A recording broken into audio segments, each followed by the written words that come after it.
And let's get started. Hello and welcome to the second annual New Jersey Youth Transitions Conference. My name is April DePietro and I represent the Camden County Partnership for Children on behalf of the YTC Planning Committee.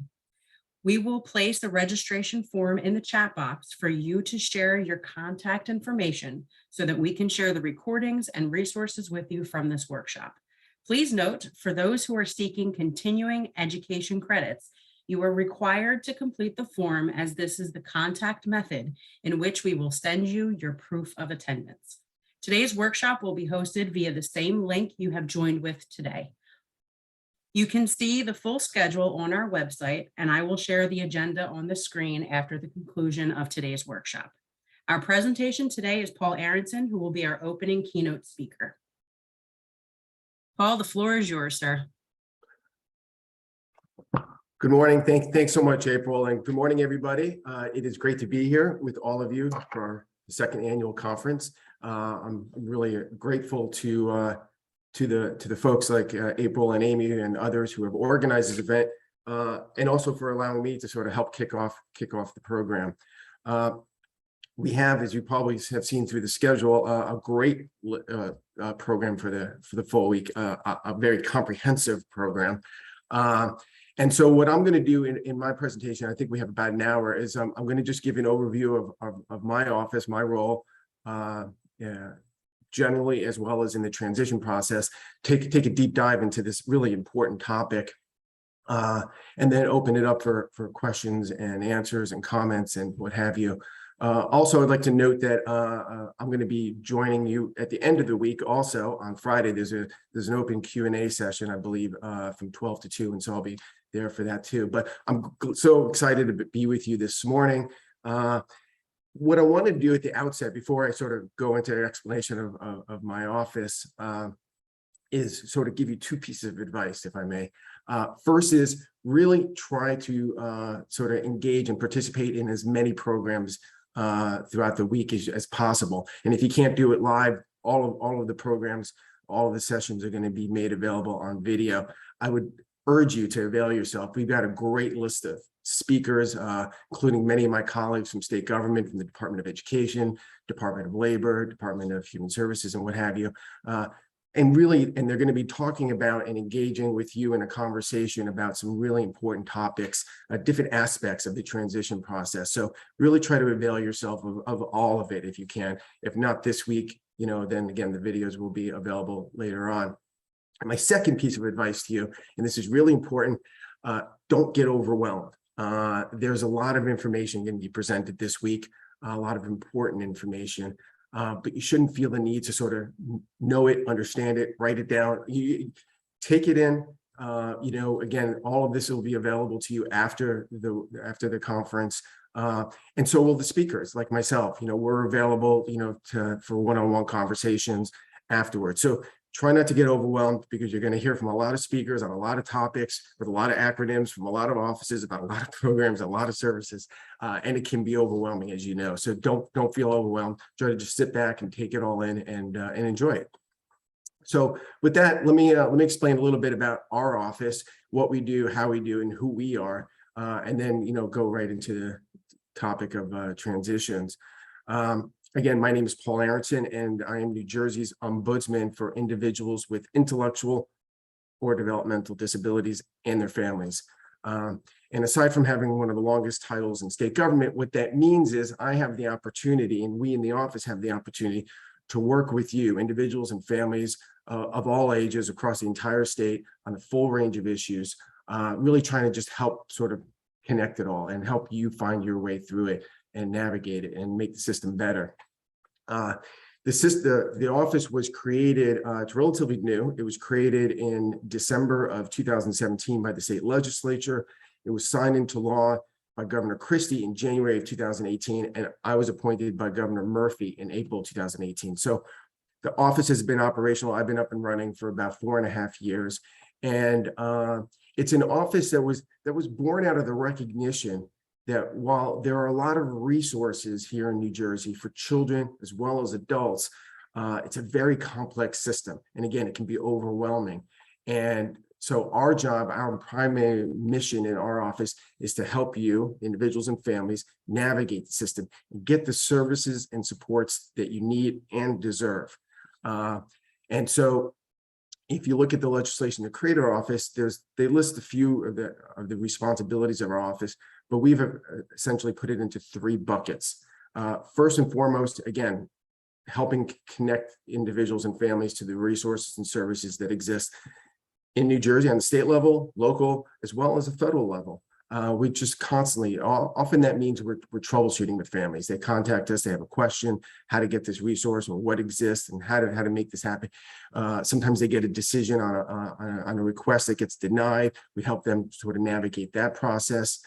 We advise them, we work with families on a real close, personal sort of day-to-day basis. And I'll explain more about that in a minute. Second, what we do is we work with individuals and families to try to help make the system better, to make it more user-friendly, more accessible, because our office serves as the nexus between individuals and families on the one hand and policymakers on the other.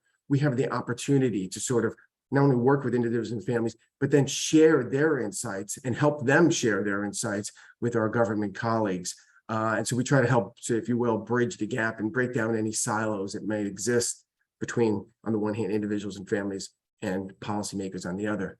And third, and overarching, we really work with individuals and families to help try to make sure that their voice is heard in a meaningful way on issues that directly impact them, as well as in the larger policy discussions. Again, we try to really help families advocate for themselves, advocate for the system as a whole, and the community as a whole. So that's what we do sort of in a nutshell. The way we do it is a little different in the sense that we have an actual office, a physical office in Trenton. It happens to be right now in the Department of Community Affairs, which is, I think it was a random decision just because it was a new office and there was some available space. But I say that because we spend most of our time really engaging one-on-one with individuals and families. And that can mean on the phone, that can mean now through video conferencing, but often that also means meeting with you one-on-one in your home, in your school, in your place of work. We travel the state, we try to meet people where they live, work, and sort of socialize. And we do that for 2 reasons. One is it makes it easier often on the individual or family for us to come to you rather than you come to us. And second, it gives us a perspective that some of our colleagues don't have the opportunity to get, in the sense that we get to meet the family, right? We get to come and sit in your living room, in your kitchen. We get to know you and your loved ones. We get to see the home. We get to see the schools, the workplaces, and it really informs us in a different way, if you will, and how lets us better understand the challenges and opportunities that you and your family are facing. So we drive all over the state and we'll meet with you. And I'm sure, as I saw the list of participants, and I know some of you personally, because we've worked together over the last 4.5 years. But we do that, and that's probably how we spend the bulk of our time.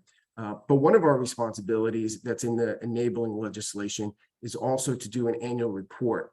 And that report goes to the governor, it goes to all the legislators, it goes to the commissioners of human services, as well as the Department of Children and Families.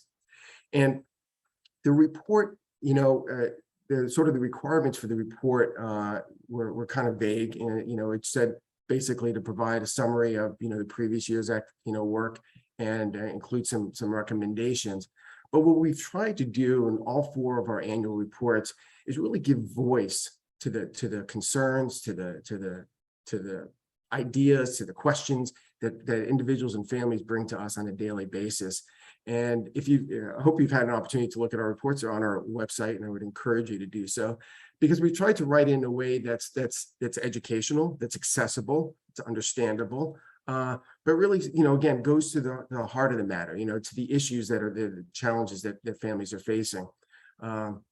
We talk about systemic challenges like the complexity of the system being one of them. But also we deal with issue-specific challenges. So I would, urge you to go take a look at it and give us any feedback you have. But that's basically what we do. There are 3 of us in the office, myself, the Ombudsman, there's my Deputy Director, Christine Bachter, and our outreach manager, Charles Dodge. All three of us, have come to our jobs with a mix of both professional and personal experience with disability. We all have our own lived personal experience with disability, which is really important because it allows us really to sort of connect with people perhaps in a more meaningful way. We understand, we often speak the same language. Even within our small group, we have a diversity of experience, both personal and professional that we bring to bear every day. In my case, I'm a sibling. All three of my siblings have had a mix of disabilities and healthcare challenges, but it was primarily through my sister Patty, who had developmental disabilities, who I really learned so much and became very passionate about disability. Patty, as a child, had some cognitive and behavioral issues. Physically, she was very active, very independent. As she got older, her disability started to express itself physically, and eventually Patty became quadriplegic, required a feeding tube, a trach, and lost the ability to really communicate verbally. But through her life and through her experiences being her younger brother, I learned so much about disability, and I became very, again, passionate about it. And through my mom as her caregiver, her primary caregiver, when Patty was a child particularly when she was an adult and she really needed more support. I learned so much of what a family, what a parent struggles with.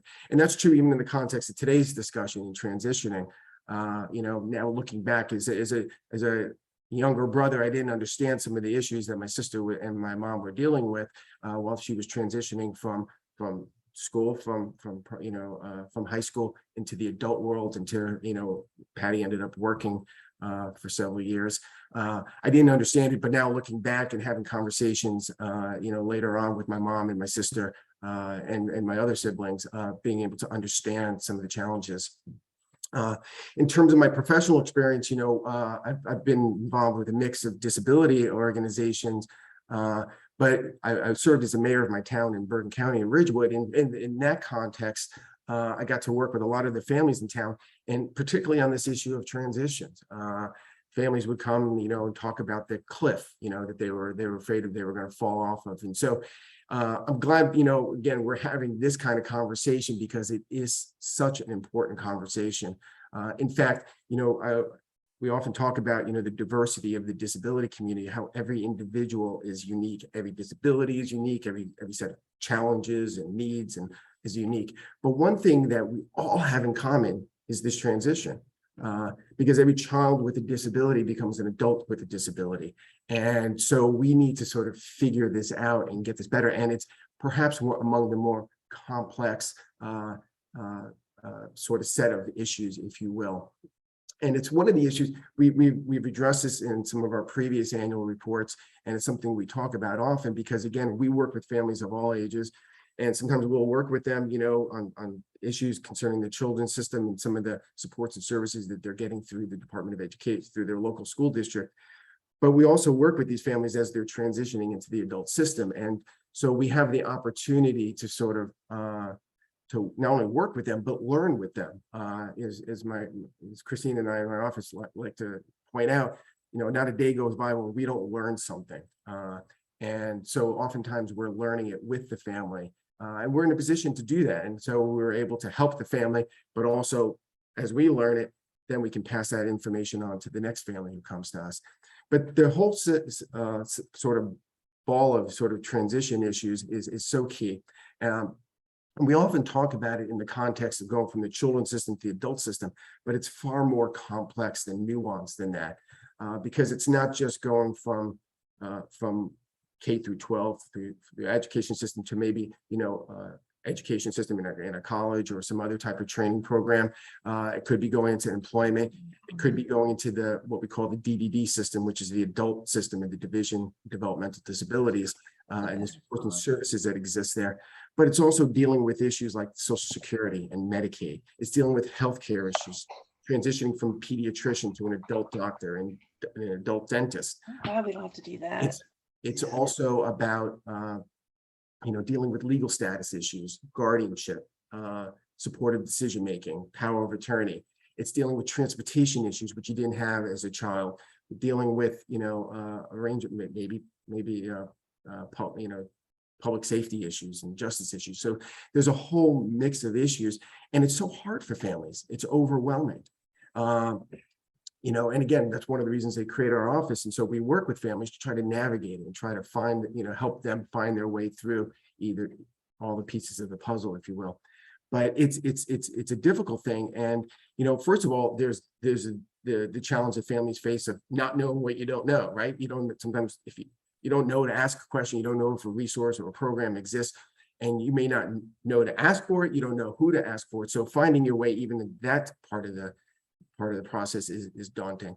But, what we have found is, some schools do great in terms of transitioning planning, that's supposed to begin at like age 13 or 14, really trying to sort of help, launch that student, into an adult life that is, productive, safe, healthy, independent, fulfilling. But some schools don't seem to have the resources to do it. And so what we find is some families and some students, make that transition process, and they've got a lot of support and a lot of resources available, and others don't.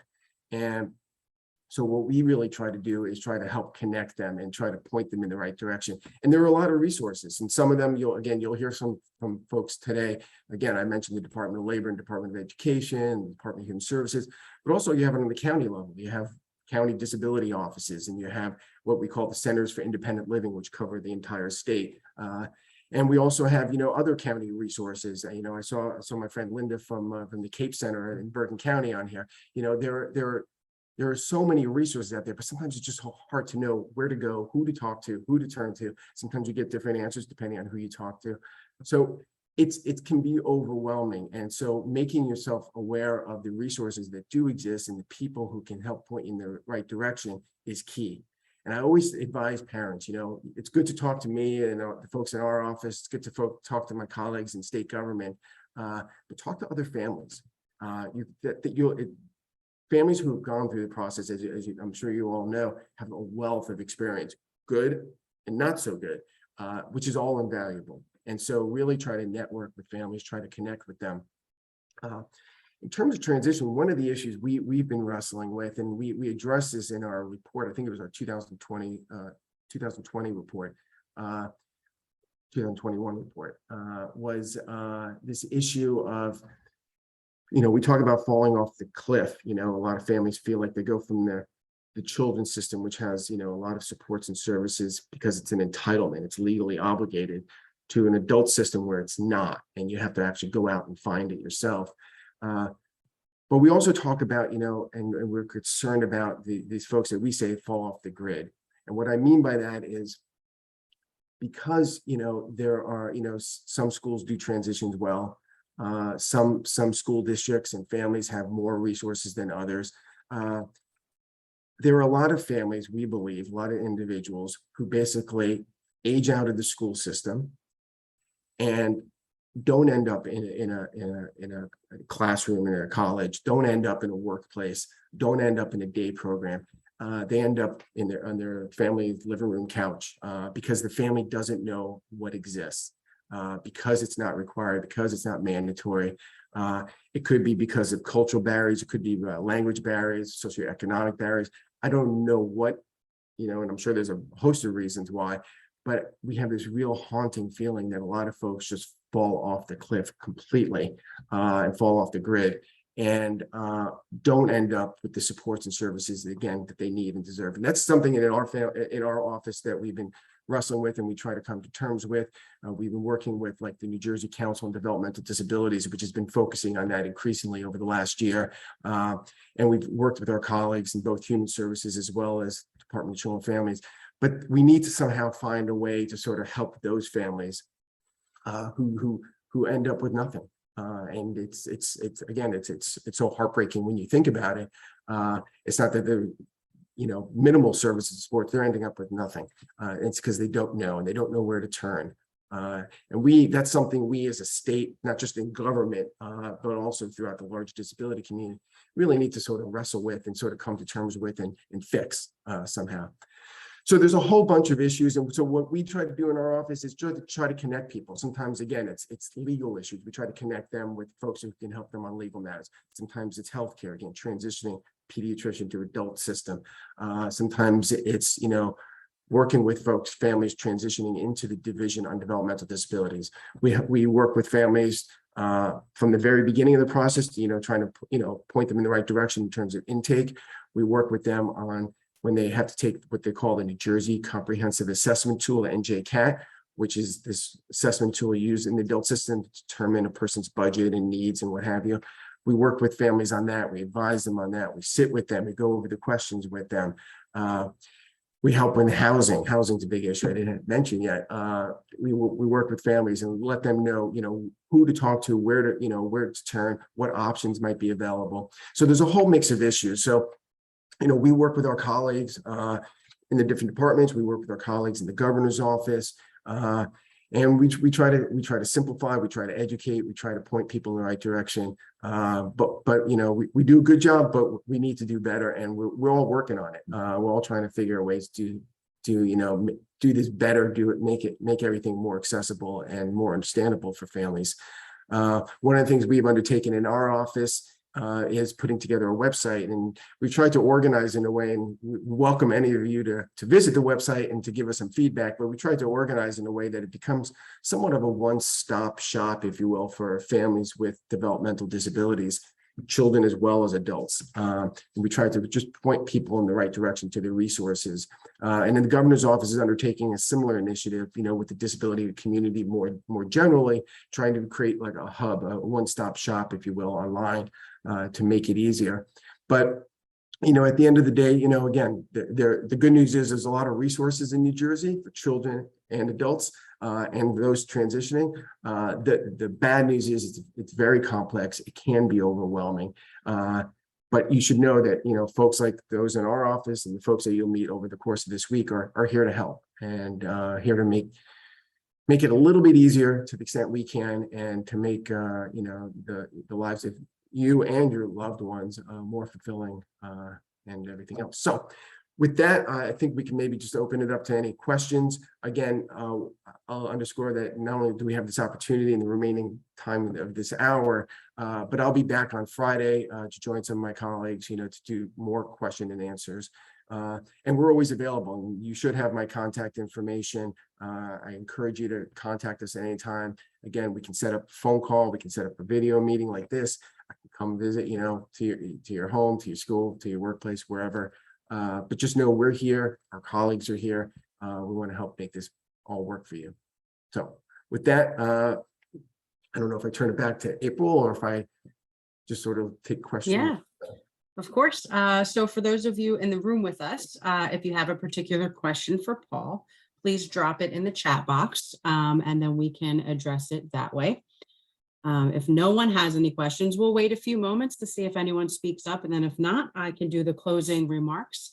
And then, of course, this recording will be uploaded on the conference website in the next couple of weeks. If you haven't already, please make sure that you click the link to sign in today. That is how you will get the certificate if you need continuing education credits. And of course, so we can keep track of who has joined us today. Paul, there's a question in the chat. If you could name the website that you mentioned that you have your list of resources on. How about I'll put it in as soon as I finish, I'll put it into the chat. Does that make sense? Perfect. Thank you. I'll do that. And I'm sure the organizers, I'm sure April and others are going to make all this information, all of our contact information available. One other thing I wanted to note, just because it's kind of neat and important to this conversation as well as the work we're doing. I mentioned, that I've been doing this job for 4.5 years, but earlier this year I was appointed to the president's committee for people with intellectual disabilities. It's an advisory body for both the president as well as the U.S. Secretary of Health and Human Services. It's a great opportunity. It's an opportunity to work with other individuals, on sort of tackling and highlighting, issues that are important to folks with intellectual disabilities. One of the things we're going to be doing is sort of an annual report, I think, which is required, and we're sort of narrowing it down to the topic but we're going to get busy on that soon. But it's, I can't tell you how excited I am to be a part of it. But you know, if I can ever help in that regard, you know, families should feel free to reach out to me if there's anything I can do on a federal level too.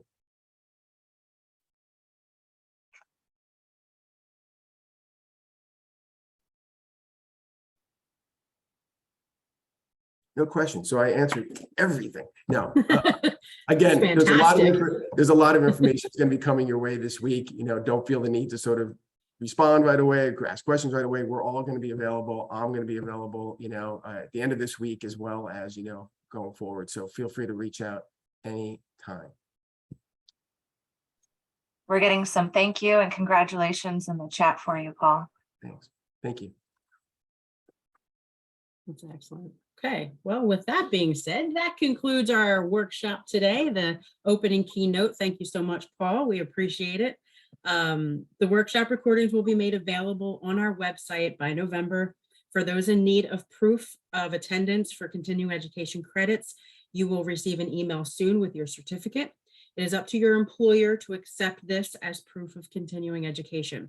You will not receive your certificate if you did not register using the form shared today. I am keeping track of anyone who is unable to click the link that has been shared. I'm going to share it again for you. And then we'll wait a few moments just to make sure everybody was able to sign in. So it's a Google Forms. You just click that link. If it doesn't work, send me a message in the chat. I will take down your email. We'll make sure that we get you registered for today's opening keynote.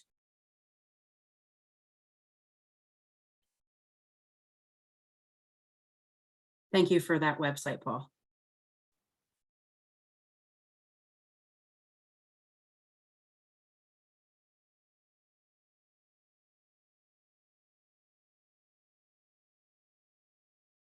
Hopefully everyone can see on the screen right now the rest of the workshops for today, and you would use the same link that you used for this workshop this morning.